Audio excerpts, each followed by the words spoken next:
On rappelle que vous avez été l'un des jurés emblématiques de Top Chef aussi sur M6. Comme nous sommes dans une émission média, on est obligé de vous en parler un petit peu. C'était entre 2010 et 2014. Exactement. Si M6 vous demandait de revenir dans cette émission, est-ce que vous accepteriez ?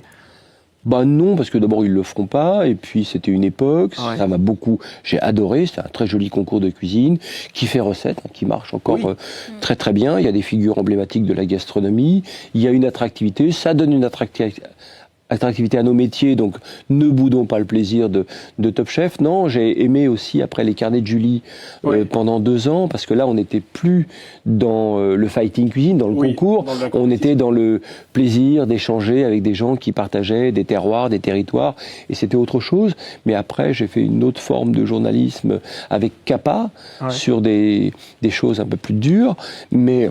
Non, l'époque Top Chef, c'est une belle époque. Ouais, c'est un bon souvenir. Ah oui, excellent. Non, vous étiez un peu le bad cop, non, dans mon souvenir.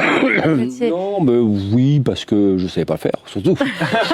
Puis alors, comme j'ai les oreilles des fois un peu gonflées, là, l'oreillette ne tenait pas, donc c'était compliqué. Non, puis on débutait. C'était, faut dire que les 4 premières années de Top Chef, on l'avait jamais fait. Oui, et puis à l'époque, le milieu se pinçait un peu le nez en regardant Top Chef, alors qu'aujourd'hui, tout le monde y va. Moi, je pourrais vous faire lire des critiques de gens qui... Ah, Thierry Marx, il a accepté Top Chef. Et puis des gens qui, aujourd'hui, marchent à genoux pour aller se faire filmer à Top Chef. Donc, bon. Ouais. Mais bon, les idiots qui ne changent pas d'avis, c'est pas grave.